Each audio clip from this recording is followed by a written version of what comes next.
Hello, and welcome to another Fantasy Premier League video. My name is Steve, and there's a 9-pointer glaring at me on the bench from game week 28. Yes, I benched Garnacho's double assist.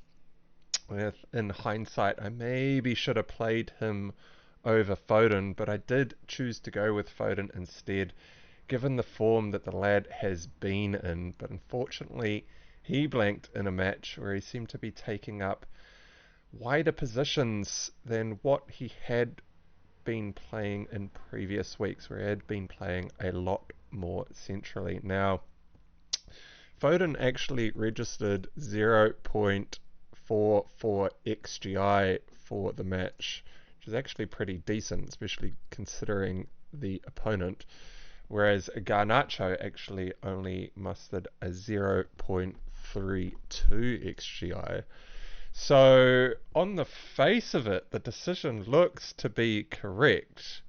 However, the XGI stats don't actually include fantasy assists. So the fact that Garnacho was brought down in the box twice to be awarded both assists for both penalty conversions, they weren't actually included in the stats. So if these fantasy assists were actually included at 0.8 XGI, or expected assist, per penalty that was awarded, then Garnacho would have registered about a 1.92 XGI. So it always pays to point out when the expected stats are a little bit misleading, so that when we're looking back from the future game weeks, we can construct a more accurate assessment of what has actually happened. So a bit disappointing that I missed out on the 7-point swing there, but I did still manage a green arrow,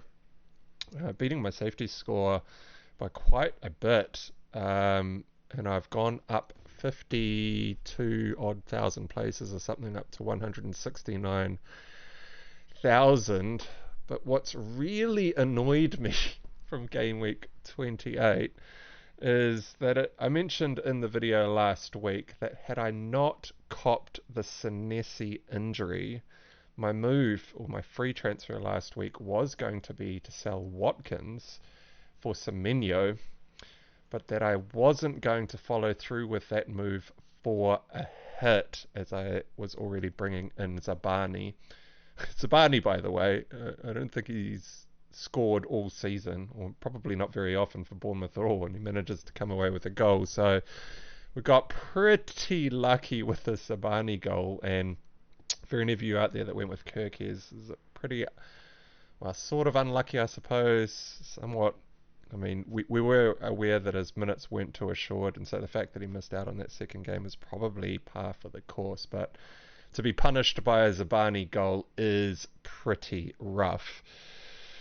But on the Semenyo play, I didn't pull the trigger. Watkins came away with a 2-pointer, and Semenyo banged a brace in the second fixture, coming away with 15 points across the double. Now that would have been, had I played Garnacho and actually pulled through on the Semenyo move, that would have been a monster green arrow.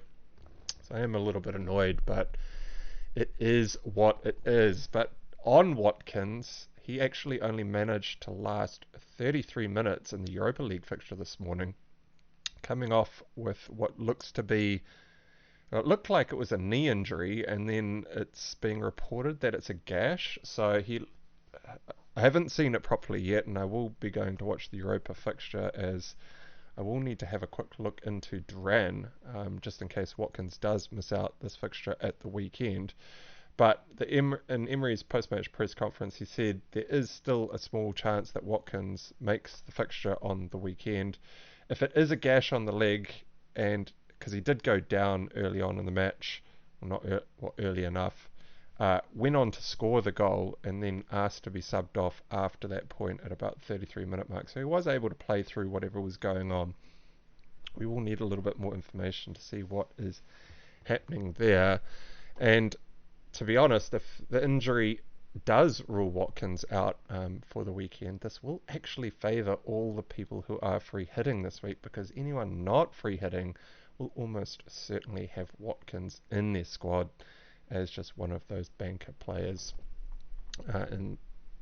for game week 29 in the big blank. So as you'll see later in this video, the final forward spot was already pretty hard to fill, and without Watkins, assuming that he is unavailable, I imagine if it's a solid gash on the leg and he needs stitches or something, he probably won't be able to play, as he might risk, reopening that gash if that is in fact what has happened.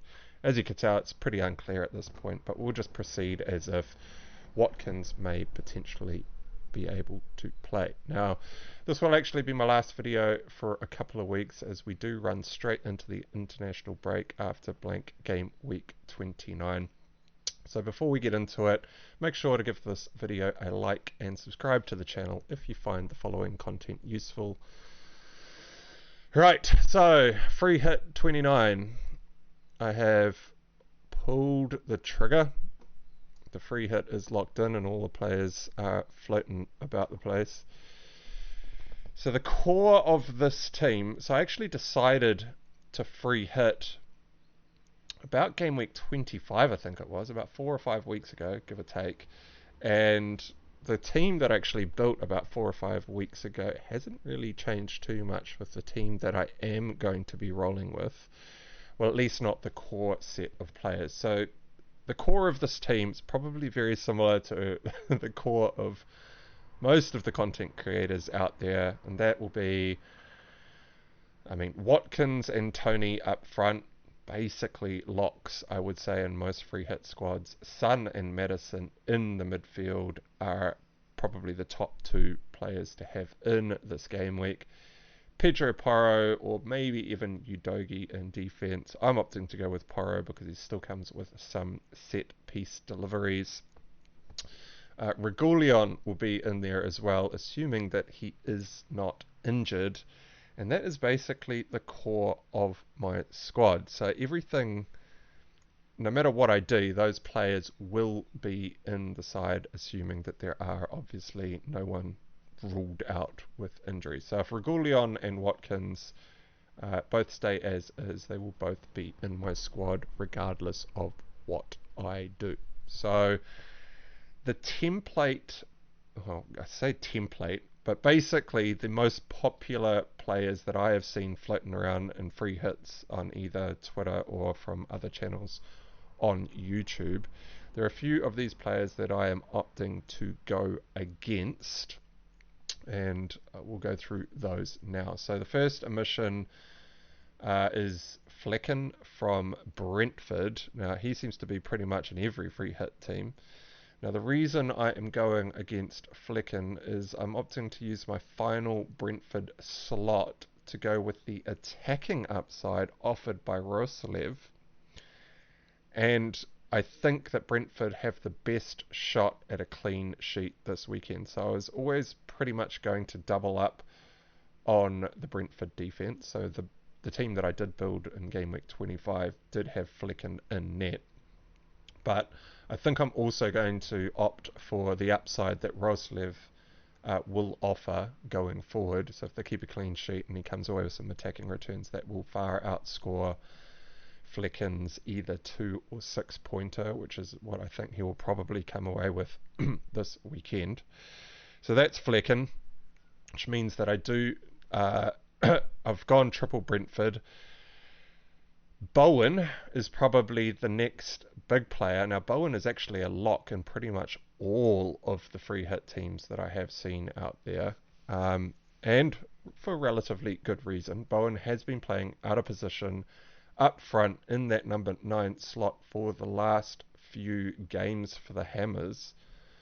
But for the must-win Europa League match this morning, which they were down 1-0 on aggregate, Antonio was back in the starting lineup, shifting Bowen back out to his normal right wing spot. So, Bowen's a great player, don't get me wrong, it's not like I think he's a bad player or anything, but I think a lot of Bowen's upside comes when he's actually playing in that number 9 position.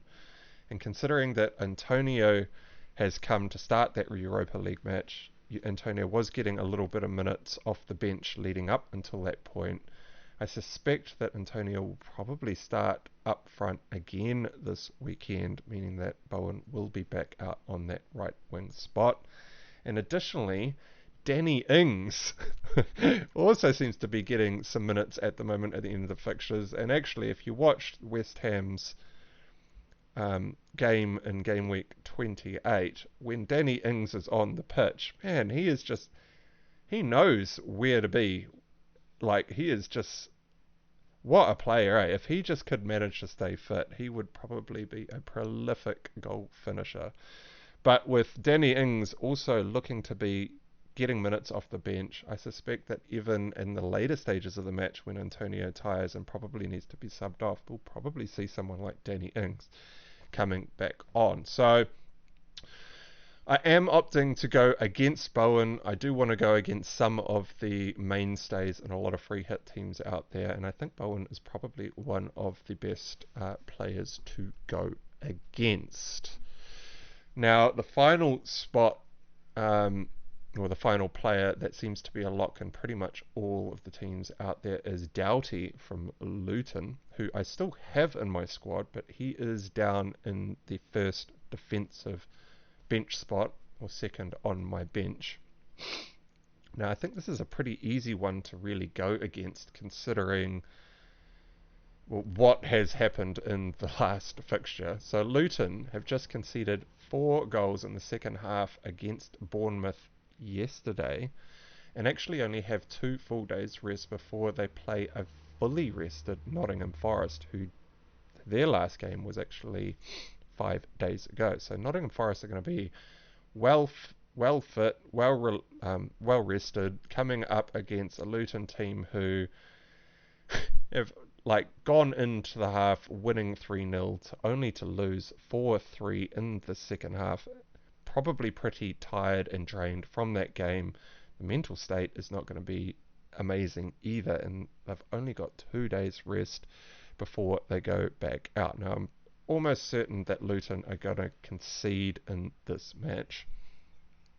And Doughty does offer some attacking upside, but I mean, if I've got Regulion, Roslev and Porro in my squad, there really is no spot for Doughty in the squad, and he is probably going to be routed to the bench. Now, if I do find out that Regulion is indeed injured and can't make the match, then I probably will play Doughty, as the defensive options for game week 29 are pretty limited. As you'll see, I've got Williams from Nottingham Forest as my last defensive spot on the bench.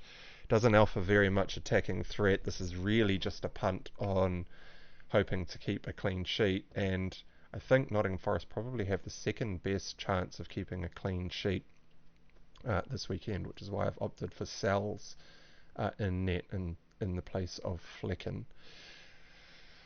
So I see Luton conceding probably between 1 to 3 goals in this fixture, especially if they do come out a little bit lethargic and with their heads not quite in the game. And so I don't really want to be playing Doughty, and Doughty will be a mainstay in pretty much all of the teams out there that are not free hitting. So anyone who has been building towards actually playing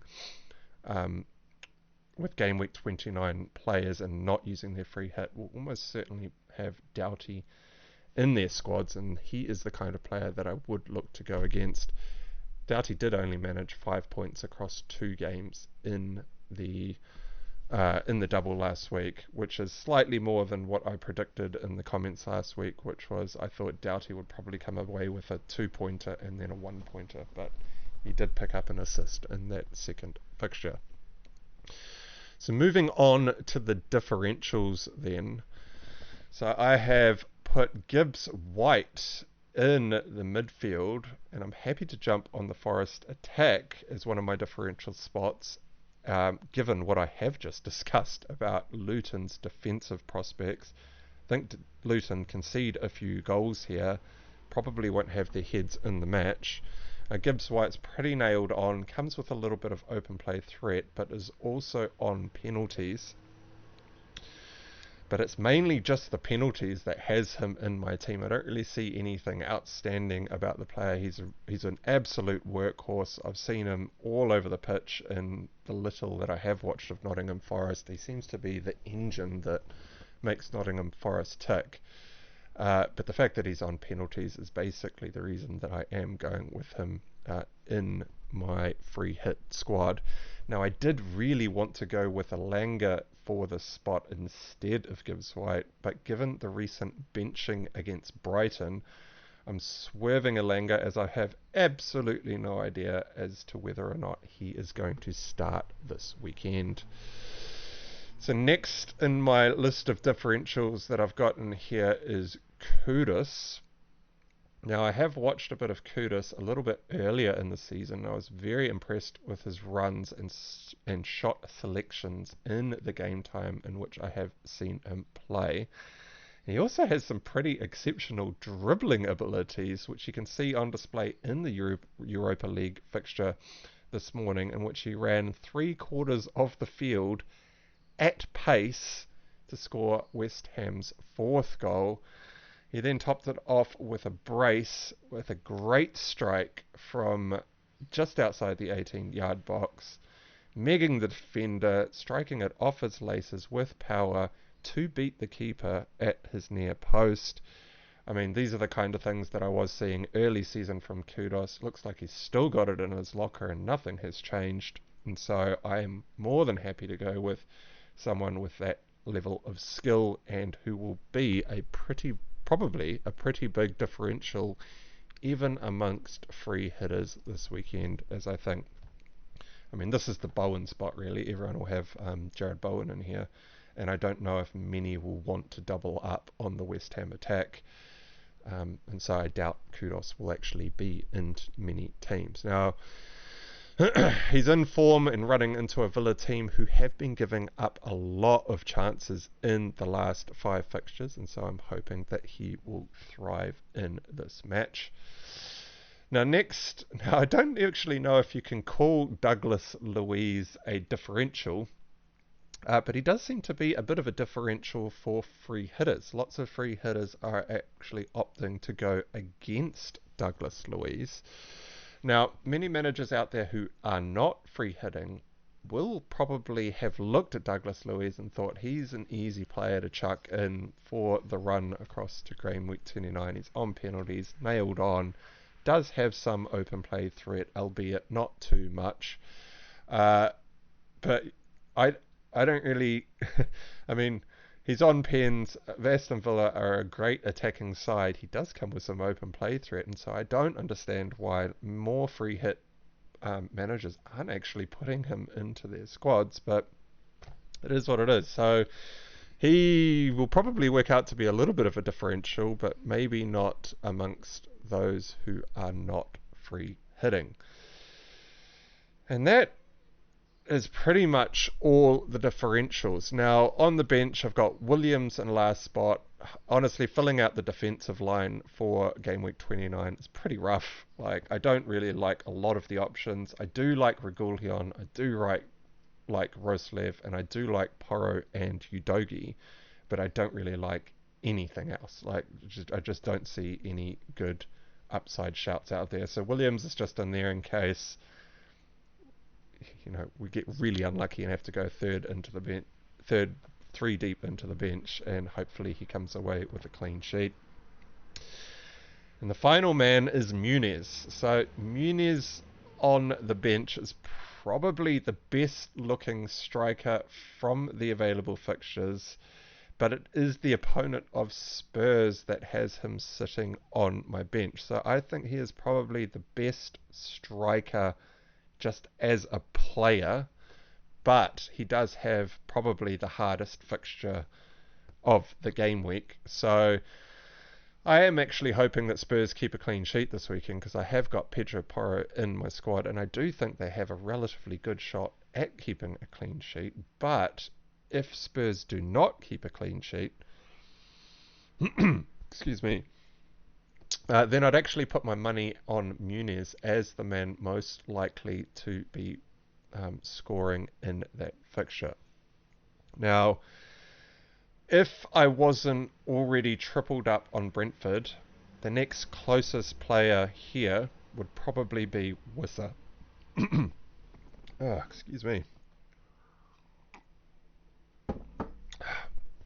So if I didn't have, no matter what happens, I will be going double Brentford defence, as I think they have the best shout at a clean sheet this weekend. So it's either going to be Regulion and Roslev or Roslev and Flecken, either of the two. But if for some reason I wasn't opting to go with two Brentford defenders this week, this Muniz spot would probably be a bit of a 50-50 play as to whether it's Muniz or Wissa. Wissa with a way better fixture, but doesn't always make it to 90 minutes. In fact, I think he's quite often subbed off around the 60 to 70 minute mark. But has been in a little bit of form of recent.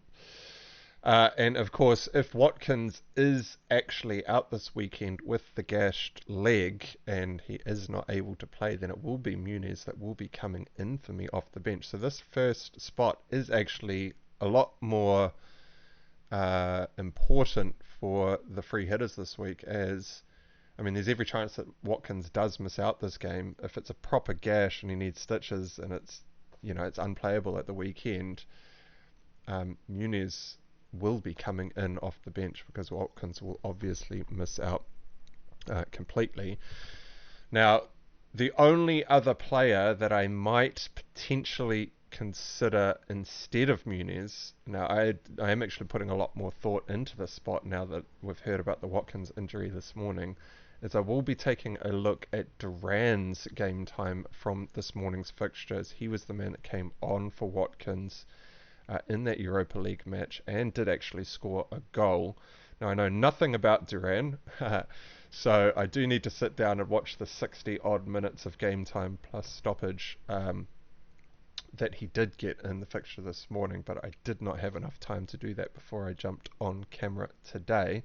So I will be having a little look into that tomorrow, and you may see a Duran pop up on my bench instead of Muniz if I like what I see from reviewing that footage tomorrow. But for those of you that are in the comments, and if you aren't aware on this channel, I do quite often spend deadline day going through the comments on the videos and answering questions for all of you out there that have any questions. And if Duran is looking the business, then I will be mentioning him in the comments. So even if you don't comment, feel free to check back in tomorrow and have a read through the comments to see what I am thinking in terms of the Watkins replacement should Watkins not be able to make it this weekend. Now, just finally, as I already mentioned, if Regulion is in fact injured, then I will be probably playing Doughty reluctantly, as I still think he's probably the next best defender from the defenders available. Sells will just go to the bench, and I will be changing Kaminsky to Flecken and still doubling up on the Brentford defence. I suppose there is a small chance that I might just go all out and go Wissa in, keep sell Regulion to whoever and put Doughty in and maybe go with double Brentford attack. There is still that chance there. I'm not too sure, but it will come down to a little bit of information on what is going on with Regulion. Alright, well that wraps up this video. So remember to like, subscribe and all that good stuff. And until next time, well, in a few weeks' time after the international break, I will catch you again shortly. Cheers.